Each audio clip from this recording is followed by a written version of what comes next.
Oh no, what's this? What's real life? I don't want to do real life.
In a lecture at the University of Cambridge, Dr. Sirka told a worried audience that scientists have few answers for them.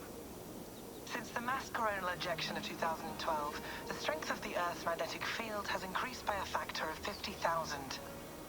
This has resulted in huge disturbances in radio and satellite communications, dangerous bands of radiation around the poles, and as we can all see from our window, an aurora borealis that never burns away. Unfortunately, we are stumped as to why this is happening, and if we cannot find an answer soon, it may change the way we live, the way we communicate, even the way we evolve, forever.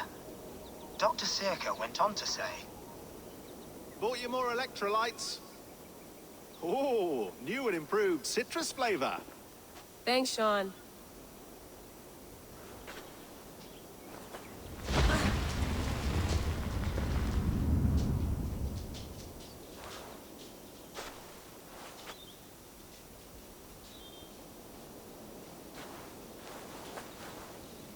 How do we fix this? How are you the key to everything?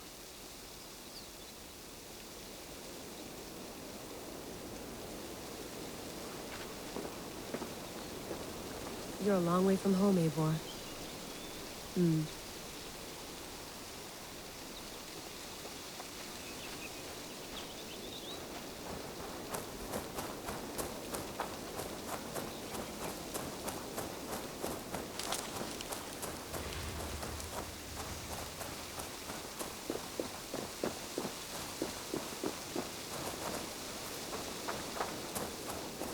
Who puts a chair next to an outhouse?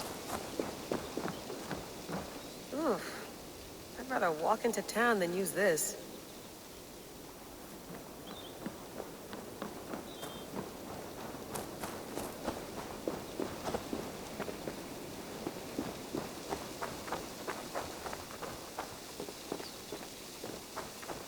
Did you get my tea?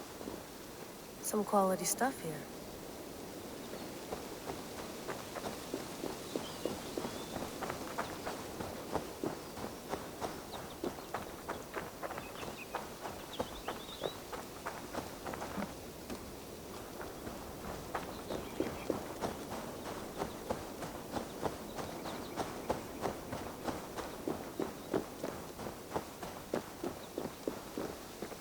I'm not going anywhere. Not yet.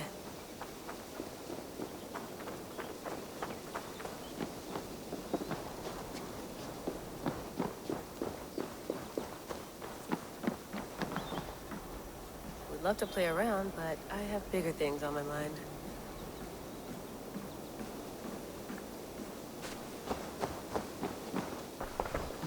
Oh, mint tea is not actually tea, Bex. It's an infusion.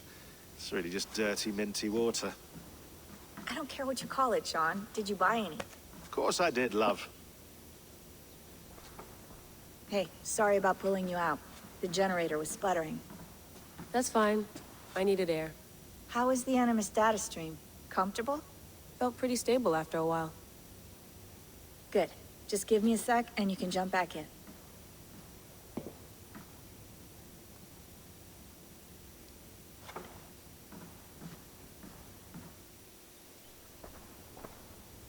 Another satellite came down. Did you see? I did. One of Abstergo's. That's good. Well, most of North America just lost its GPS service, so depends what you mean by good, really. Right. Even when we win, we lose. Okay, we're all set. Whenever you're ready, you can jump back in.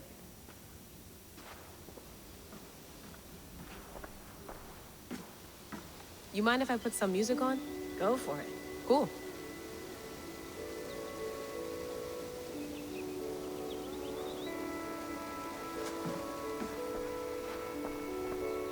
Sean has been busy.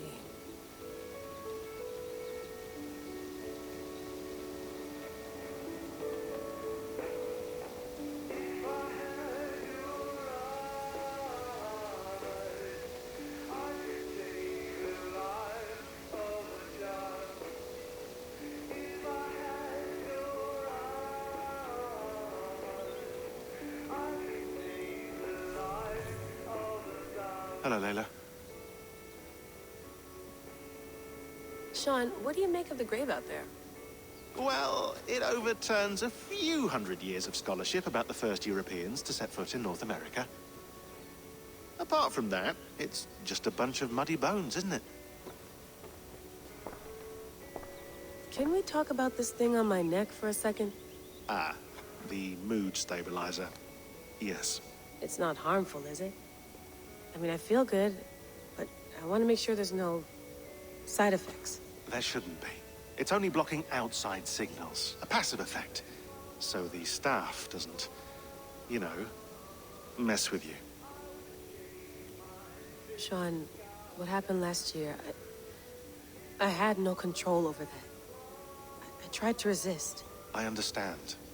And your old team, maybe they don't. But we've seen that sort of thing before.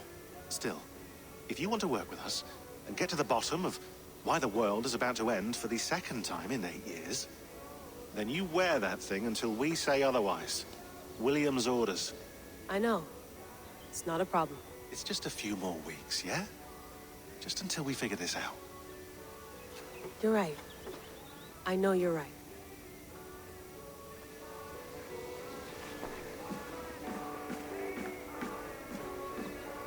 You gonna put this in the fridge, Sean? Of course. In half a minute. Remember, tomatoes go on the counter, not the fridge. Please enjoy your stay. Remember, all the garbage must be packed out, and please water the plants once a day.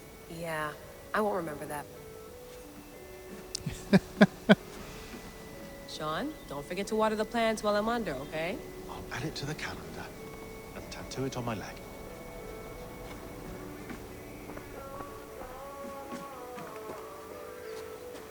That's quite nice. Soothing. Let's have a look.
Feel free to skip ahead. I'm going to read all these.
into his time in the Animus and what it means to be an assassin. Anyway, have a listen. You might find you and he had similar experiences, so, well, let me know what you think. Unless it's to tell me I sound like a total brat in these recordings. If that's the case, just say nothing. I mean, I did have a slight cold at the time I recorded these. That's probably why I sound odd. Anyway, okay, I'm done anyway, so turn off. Turn off. Oh, it's actually just a button. Sorry, here we go.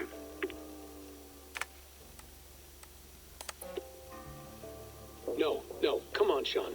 Turn that thing off. Oh, hold on. I like what you said there. I want to get this for posterity. Say it again, nice and loud. Seriously? Sure, come on. If nothing else, it'll give me leverage with your old man. Ah, that's your angle. Nice. What I said was, I wish I hadn't been born into the Assassins. I wish I had chosen this life. Is that good enough? Sure, but why is that? Because choice is the central idea of our creed. It underpins everything, right? It's about free will. It's about seeing the evidence before you and saying, yes, this is what I want. Or, no, this isn't for me. But when you're born into a group like this, or any other, like I was, you get mixed signals. You get told over and over again, this is what we believe. These are the rules. This is reality. No deviation. And if you question it, oh, they look at you like you killed a puppy. That's hardly free will. It's a weird irony when free will is your central belief, but nobody wants you to believe otherwise. I don't know how to say it exactly, but I always thought there was something self-destructive about our creed. If free will is the most important moral guidepost we have, we should be free to ignore it. To choose submission, for example. You know what I mean? Like, we should be free to side with the Templars. If it's really my choice, I could do that. Right. It's almost self-refuting. A democracy could democratically elect a dictator or choose to get rid of democracy altogether. Within our creed is the seed of its own destruction. That's what makes it powerful, I think. And fragile. Right. The more freedom you have, the more risky it is, you know?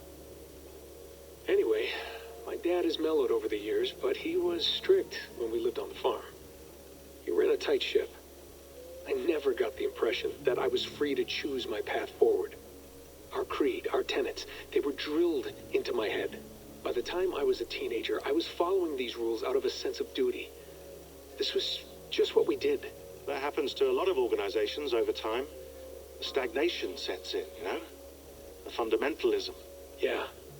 Following the rules becomes more important than achieving whatever goal you set out for yourself. And people start to lose sight of the reason the rules exist. That's called deontology, or a form of it. Following a rule for its own sake and not for the consequences it has. Yeah, but that feels backwards, doesn't it? Well, I think so. Following a rule is the easy part. Praying, taking a sip of wine, munching on a wafer.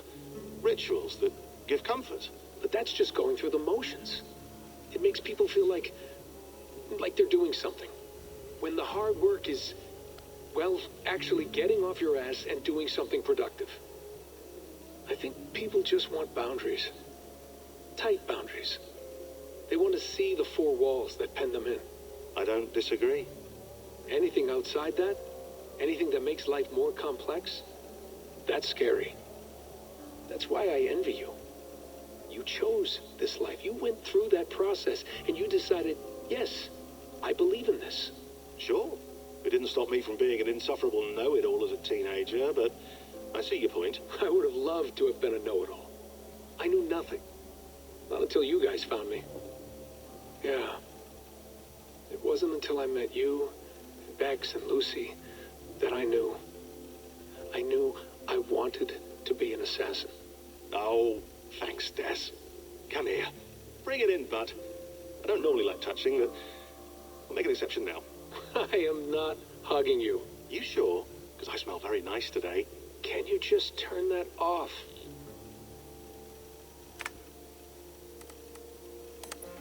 Hold on, I'll just set this here. Do you guys record everything we talk about? Not everything. But you've been using the Animus so much, I thought this was a good chance to learn some things about prolonged exposure. So I'm your guinea pig. No, my guinea pigs are all dead. The Animus was too much for them to handle. Cute. Can I ask you about the bleeding effect? Any recent flashes? Any memories resurfacing? Yeah, the usual things. Ghost images of Altair and Ezio a few times a day. Nothing intrusive, just brief moments. They pass quickly, almost without me noticing. Like a figure in the corner of my eye. Or remembering a dream from the night before. I did have one extended hallucination a few days ago. It was Ezio. He was older, around the time he left Cappadocia. He was standing on the deck of a ship, alone. And through him, I could feel an intense regret or guilt. And it felt to me like he'd had a loss of faith in himself, in the creed, like he couldn't keep it up, couldn't stay true to his ideals.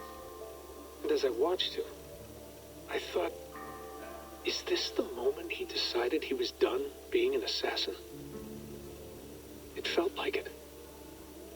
Anyway, most of my visions have been brief, lasting just a few seconds.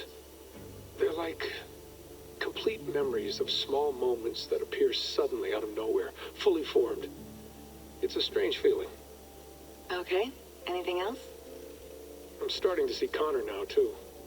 Though I hear his voice more often than I see him. I'm sure that will change. Oh, yeah, and yesterday, just before bed, I had a memory of being on a beach in the Caribbean with a bunch of sailors. Or maybe they were pirates. I don't know. No idea. Huh, we'll look into that. And how do you feel in general?